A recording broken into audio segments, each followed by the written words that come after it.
You once said, the most dangerous person is one who is articulate.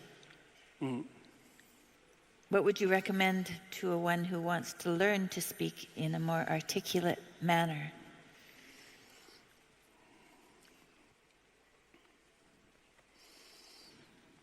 Well, articulate is an interesting word, because if your joints are articulated, and that means you can do things with them because they're articulated, right? They're not one solid, vague mass. They're differentiated. And someone who's graceful is articulated and compelling because they're articulated. And speech is a form of articulation in that manner because the act of speech itself is extremely complicated. It's a very complicated motor activity, right? It's a very complicated action to dance with your tongue, let's say. And it is definitely the case that there is no more exceptional form of the capacity to be dangerous than to be articulate. And one of the things that really shocks me, and part of the reason that my son and I and our co-workers developed this essay app, is that young men in particular are never taught this. It's like, well, why be literate? Well, do you want to be competent and dangerous, or do you want to be vague and useless? Because those are your options, and I don't care what your job is. It doesn't matter what you end up doing. If you're a plumber, I have great respect for plumbers, by the way, and you're articulate, you can negotiate with your clients, you can introduce your coworkers, you can make a case for your employees, you can advertise your services, you can think through your problems. You're firing on all cylinders. Our whole culture is based on the idea of the supremacy of the word. Our whole culture is based on the idea that it is the word itself that extracts habitable order from chaos and possibility. And the reason our culture is predicated on that is because it's a deep truth. And to the degree that our culture actually embodies that, it works. So it's a great thing to be articulate. And it would be so lovely if our educators were wise enough to communicate this appropriately to young men who are striving forward, and to let them know in no uncertain terms that if they want to make themselves into forces to be contended with, that there's no surer route to that than an exceptional poetic literacy. Now, it's not like young people don't have an intuition of this. There are reasons they admire rap musicians, for example, who are often extraordinarily articulate in their performance and their capacity for spontaneous poetic utterance. And certainly the greatest people I've met, including great warriors, you might say, are great in no small part because they're articulate. I know a former special services, special operations soldier, Jocko Willink. Some of you might know about Jocko. He's got a pretty decent online following, and he's about 4 feet wide and about 3 feet thick, and he's one tough son of a bitch. I'll tell you, you don't want to mess with him, and he knows perfectly well and is very capable of articulating the fact that his success as a eminent warrior is in no small part dependent on his ability to communicate. Because he could communicate well, he could listen to the men who were under his command. Because he was articulate, he could explain to his superiors the situation on the ground. Because he was articulate, he could make a case that the men under his command who were deserving would be promoted. Because he could think in an articulate manner, he could plan strategically and not lose battles. Okay, so that's the case for being articulate. And what's the alternative? You want to be inarticulate? You want to say and like and and pause and stumble and be unable to formulate a strategy, be unable to elucidate a vision, be unable to compel? and convince other people, to entice them with your articulated vision of what might be? You want the opposite of that? Why would you want that? You would choose awkwardness over grace? It's preposterous. It's beyond foolish. And I cannot understand for the life of me why this case isn't made in a compelling manner, particularly to young men. And I know it's not being articulated to young men because they're dropping out of the educational realm in droves. And it's unbelievably sad. So, how do you become articulate? Well, by paying attention to what you say. That's a good start. And what do I mean by that? I mean, pay attention to what you say. So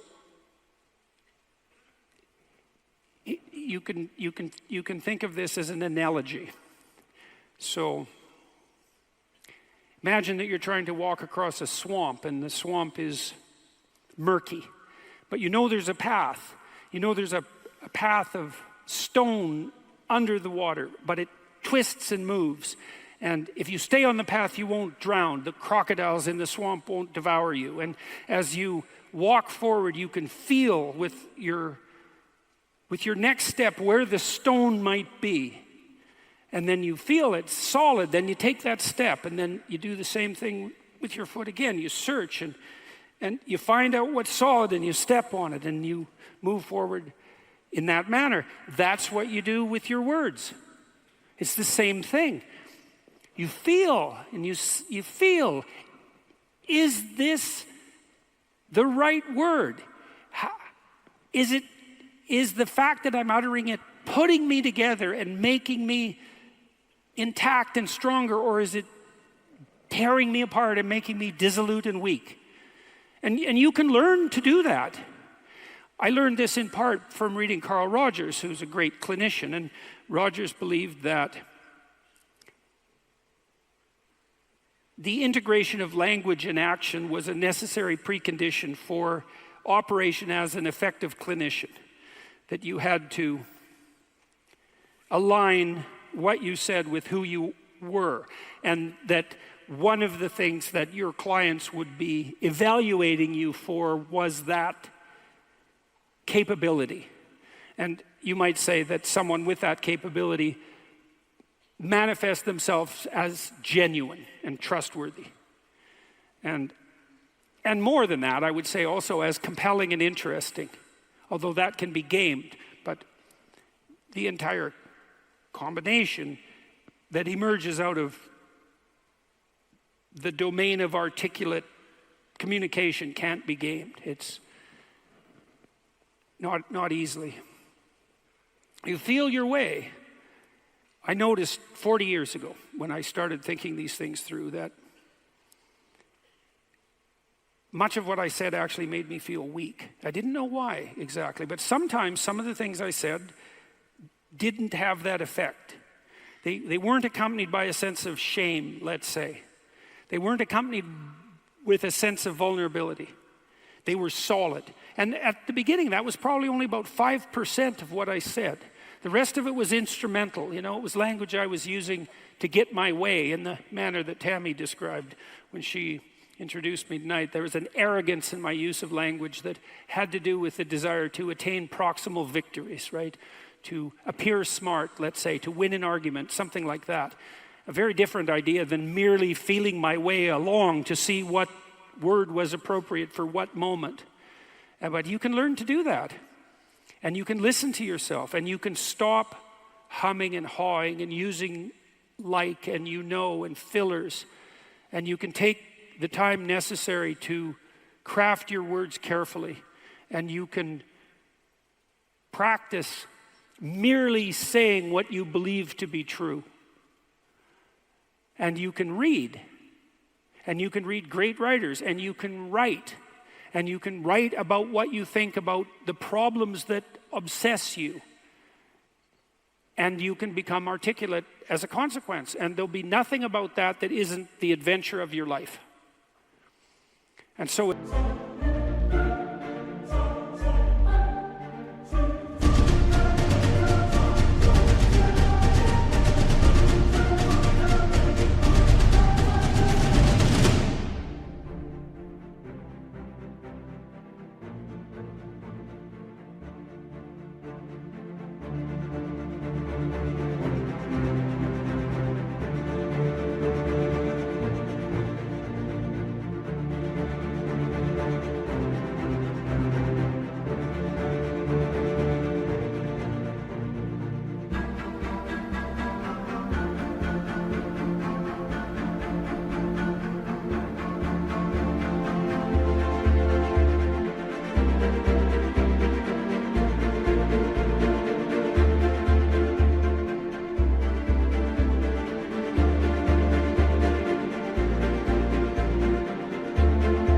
It's a moral endeavor in some real sense. Right? To become articulate is to become the master of your own tongue. And to become properly articulate is to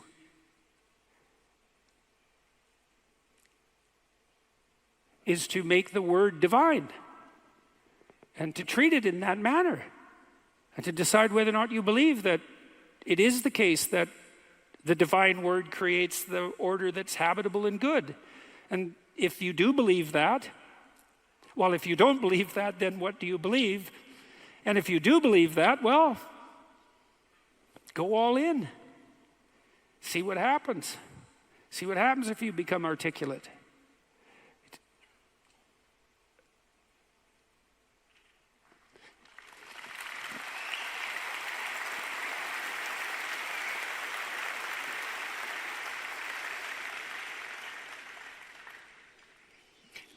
I'll give you one more small example. Tammy touched on this in the introduction too. She said she'd learned to pause. You can pause. It's a prayerful pause in some sense. When you're in a discussion with someone, you can ask yourself, they might present you with a question or a conundrum or a proposition, and instead of responding with what you know to be right, so to speak, you could just ask yourself, what do I actually think about that? But it has to be a real question. It has to be the kind of question that you'd pose to someone you didn't know. It has to be a question predicated on the idea that you might not know who you are and that you could ask. And so someone will present you with a question, you think, okay, what do I think about that? But you have to want to know the answer, and then the answer will make itself known, because that's how thought works, and then you can just communicate that answer. And if you do that, you'll be interesting right away. You'll be interesting to the person that you're talking to. And if they do that to you, they'll be interesting too. And then if you both do that, you'll have an interesting conversation. And if you have an interesting conversation, you'll both grow as a consequence. And that's actually the pathway to growth. And you just wait. You can wait. You can open yourself up to the possibility that what needs to be said will make itself manifest, if that's what you are striving for, if that's what you're asking for. And then you can merely communicate that. You have to abandon instrumentality to do that. So one of the reasons Joe Rogan is so successful, by the way,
is that that's what Joe does. He just asks questions. He isn't trying to get something from his guests. He's not trying to become more famous. He doesn't need any more money. There's no instrumental utilization of language in his discourse. He's just a humble lunkhead, in the most profound sense, who would like to know more than he knows, and who asks all the stupid questions he can think up. And it turns out that he's actually very, very smart and very well educated now, after talking to hundreds and hundreds of people and listening.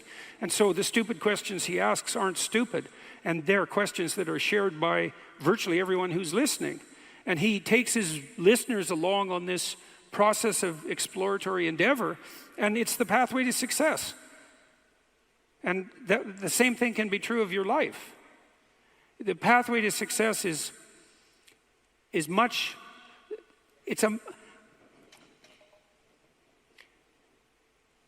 if you're guided by the spirit of honest inquiry and every word you say is reflective of what you believe to be the truth, then the pathway that you walk on is a golden pathway to success.